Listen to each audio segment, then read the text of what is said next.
పెట్టుబడుల అవగాహనపై రేవంత్ మరియు గిరిబాబు గారు కండక్ట్ చేసే వెబినార్ కోసం ఈ నెంబర్కి కాల్ చేయండి. నమస్తే, వెల్కమ్ టు సుమన్ టీవీ. నేను విష్ణు. ప్రస్తుతంతో పాటు సీనియర్ ఫినాన్స్ ప్రొఫెషనల్ గిరిబాబు గారు ఉన్నారు. వారితో మాట్లాడదాం. సార్ నమస్తే. సార్ గిరిబాబు గారు నమస్తే అండి.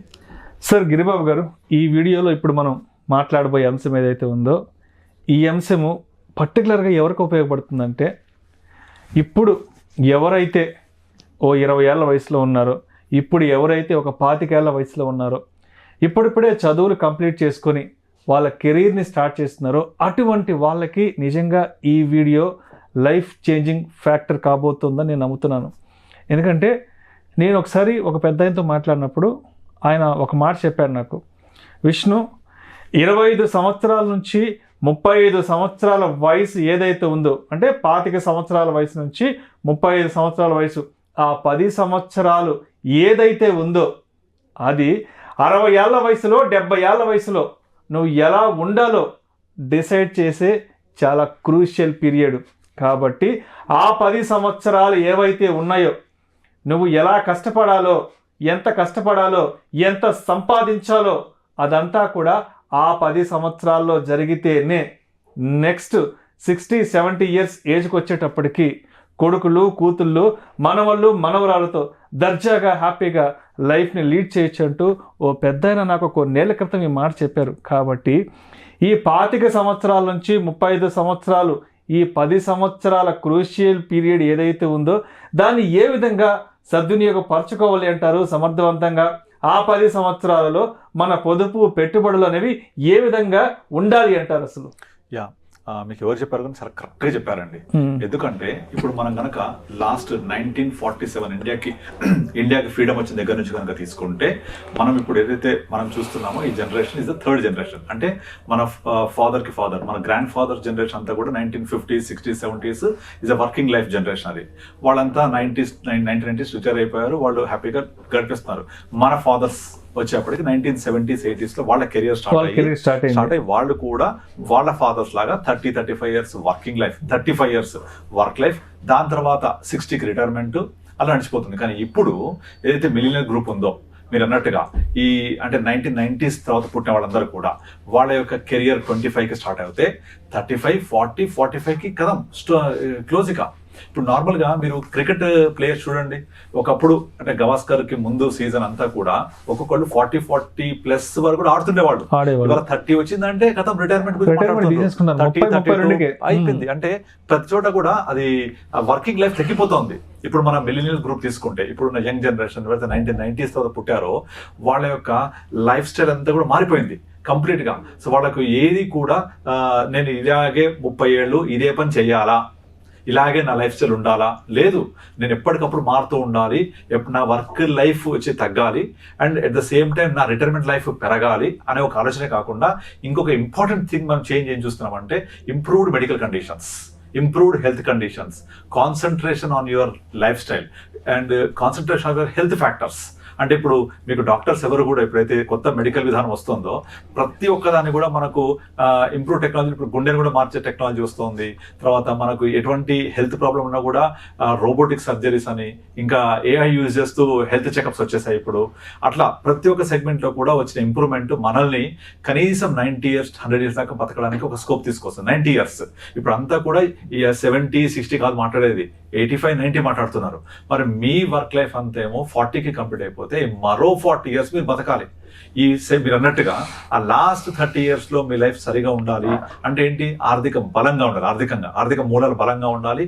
మీ లైఫ్ మంచిగా ఉండాలంటే మొదటి 10-15 సంవత్సరాలు చాలా ఇన్వెస్ట్మెంట్ జోన్ స్ట్రాంగ్ ఉండాలి. దీనికి ఎగ్జాంపుల్ చెప్పొచ్చు అంటే, ఒక మామిడి చెట్టు ఉంది, ఆ మామిడి చెట్టు టెంక నాటిన తర్వాత 7 సంవత్సరాలు మినిమం పడుతుంది అది టెంక పెరిగి పెద్దదై వృక్షమై పళ్ళు ఇవ్వడానికి, ఫుల్ ఫ్లెడ్జ్డ్ గా రావడానికి, పండ్లు ఇవ్వడానికి. ఈ 7 సంవత్సరాల్లో దానికి పాదు మనం క్లియర్ చేస్తూ, చెదపట్టకుండా చూసుకుంటూ, నీళ్లు పోసి దానికి మందులు పట్టకుండా మందులు చల్లుతూ దాన్ని ఏపుగా ఎదగనిచ్చి దాన్ని ఒక స్ట్రాంగ్ చేస్తే 2 generations మనకు పళ్ళిస్తారు. 2 generations అంటే 2 generation, ఒక జనరేషన్ 75 అంటే అనుకుంటే 150 years పళ్ళిస్తుంది. అది బట్ మొదటి 7 years ఎంత క్రూషియల్. ఈ 7 years కనుక మీరు మొదటి 7 years కనుక దాన్ని సరిగ్గా చూడకపోతే దాని జనరేషన్ లైఫ్ తగ్గిపోతుంది. సేమ్ ఎగ్జాక్ట్లీ మనం కూడా అంతే. మీరు ఇంతకుముందు చెప్పినట్టు మీ మలి దశ బాగుండాలంటే తొలి దశలో మీరేం చేయాలి, ఎట్లా ఉండాలనేది మనము ప్లాన్ చేసుకోవాలి. ఈ ప్లాన్ చేయాలి అంటే ఫస్ట్ ఏం చేస్తారు, చాలా మంది వాళ్ళకు శాలరీ స్టార్ట్ అవ్వగానే ఈఎంఐ తోటి బైక్, ఈఎంఐ తోటి తర్వాత నెక్స్ట్ కార్, ఈఎంఐ తో ఐఫోన్. ఈ ఐఫోన్ యొక్క లైఫ్ ఎంత ఉంటుంది, 2 years. ఎవ్రీ సెప్టెంబర్ లో ఐఫోన్ కొత్త సిరీస్ లాంచ్ చేస్తూ ఉంటారు. ఎవ్రీ సెప్టెంబర్ లో కొత్త ఫీచర్స్ యాడ్ చేస్తూ ఉంటారు. ప్రతి 2 years కి ఆల్మోస్ట్ న్యూ ఫీచర్స్ వచ్చేస్తూ ఉంటుంది. ప్రతి 2 years కి నేను 1,50,000 ఫోన్ కొనుక్కోవాలి. నా బట్టలు 10 సార్లు వేసుకున్నానంటే పాత పడిపోతాయి, కొత్త డ్రెస్ చేంజ్ చేసేయాలి అండ్ కొత్త టెక్నాలజీస్. ఇప్పుడు మనము బయటకు వెళ్ళామంటే మినిమం ఒక 4,000 తక్కువ లేకుండా ఖర్చు అవ్వదు.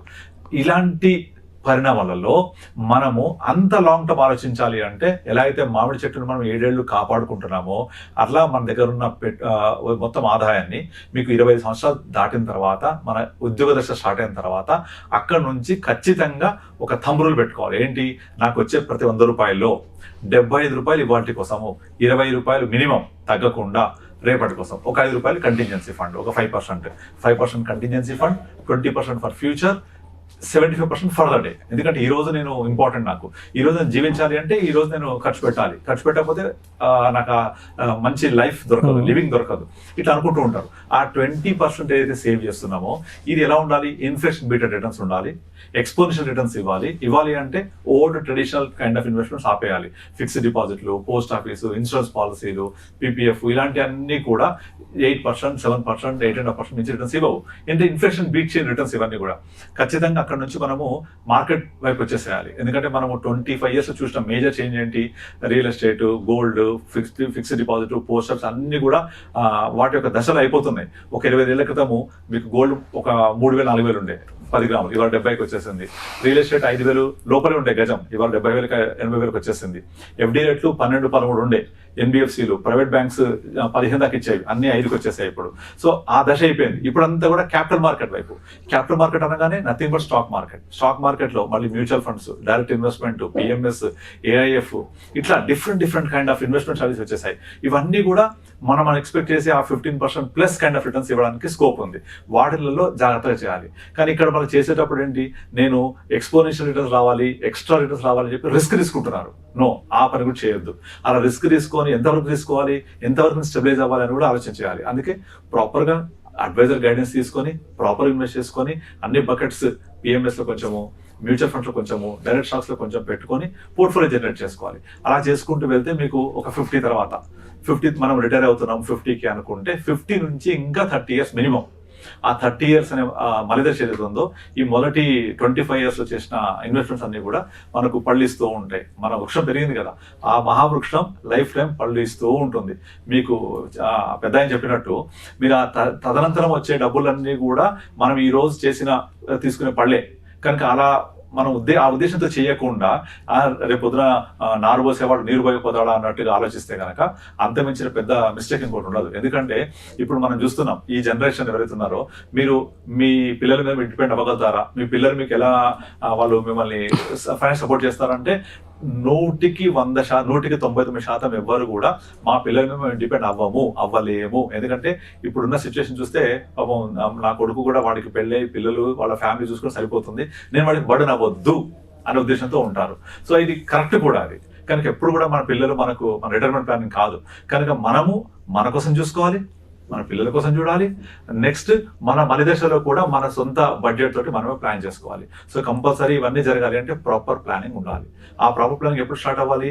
ఆల్మోస్ట్ కెరియర్ బిగినింగ్ లోనే స్టార్ట్ అవ్వాలి. మీరు చెప్పినట్టు ఇంతకుముందు ఆ బిగినింగ్ స్టార్ట్ అయ్యి మనం అక్కడ నుంచి చేసుకుంటూ వెళ్ళాలి. ఇంకొకటి ఏంటంటే ఇప్పుడు చూస్తున్న మరో చేంజ్, చదువు. ఇప్పుడు చాలా మంది చూడండి, వాళ్ళు ఆల్రెడీ కెరియర్ స్టార్ట్ అవుతుంది, ఉద్యోగంలో ఒక 2-3 years చేస్తారు, బ్రేక్ ఇస్తారు, మళ్ళీ ఎంటెక్ అనో లేకపోతే మాస్టర్స్కో మళ్ళీ యూఎస్ వెళ్ళడమో లేకపోతే వేరే ఇన్స్టిట్యూషన్ జాయిన్ అవ్వడం చేస్తూ ఉంటారు.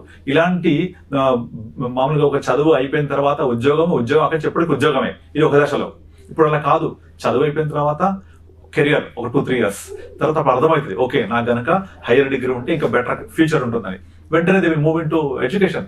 ఎంబీఏ చేయడం కోసము ఇన్స్టిట్యూషన్కి వెళ్ళడము, లేకపోతే ఎంఎస్ చేయడం కోసము, ఎంటెక్ కోసము మళ్ళీ ఒక 2-3 years బ్రేక్ తీసుకుంటారు. ఆ బ్రేక్ తీసుకున్నాక కెరియర్ని బిల్డప్ చేసుకుంటూ మళ్ళీ ఎడ్యుకేషన్ కెరియర్ మళ్ళీ స్టార్ట్ చేస్తారు. ఇలా జరుగుతూ ఉంటుంది. మళ్ళీ 50 తర్వాత కొత్త లైఫ్, చాలా డ్రీమ్స్ ఉంటాయి చాలా మందికి. నేను ఒక స్టార్ట్అప్ కంట్రీ స్టార్ట్ చేయాలి, లేకపోతే నేను ప్రపంచంలో చాలా దేశాలు తిరగాలి, ఇలాంటి డ్రీమ్స్ ఉంటాయి. Right, అది sir. ఫిల్అప్ చేసుకోవాలి. అప్పుడు మన టైం మన దగ్గర ఉండాలి, మన లైఫ్ మన చేతిలో ఉండాలి, 9 to 5 జాబ్ చేయకూడదు. ఇవన్నీ వస్తున్న చేంజెస్. అంటే మనము ఆఫ్టర్ 50 లైఫ్ పెరిగింది, ఆఫ్టర్ 50 ఎక్స్పెన్సెస్ పెరిగాయి. సో మొదటి 25 తర్వాత, అంటే మన 25 ఇయర్స్ నుంచి 50కి ఏదైతే మనము ఉద్యోగ దశ అనుకుంటామో, ఆ 25 ఇయర్స్ అనేది చాలా చాలా చాలా క్రూషియల్ టైం. అది అక్కడ చేసుకునే ప్లానింగే 25-30 ఇయర్స్ లో మనకు చాలా ఉపయోగపడుతుంది. Thank you so much Giribabu garu. Thank you అండి. ప్రతి ఒక్కరు కూడా, అంటే ప్రతి ఒక్కరి జీవితంలో కూడా 25 నుంచి 30 సంవత్సరాల వయసు ఏదైతే ఉందో, ఆ 10 సంవత్సరాల క్రూషియల్ పీరియడ్ అనేది మనం డబ్బు సంపాదించుకోవడానికి, కూడబెట్టుకోవడానికి, దాన్ని ఏ విధంగా సరైన విధంగా సద్వినియోగపరచుకోవాలి, దాన్ని ఏ విధంగా ఒడిసి పట్టుకోవాలి అన్న దాని గురించి చాలా చక్కగా మీ అనాలిసిస్ తెలియజేస్తే thank you so much sir. Thank you అండి. సుమన్ టీవీలో మీ పర్సనల్ అండ్ బిజినెస్ ప్రమోషన్స్ కోసం కింది నెంబర్కి కాంటాక్ట్ చేయండి.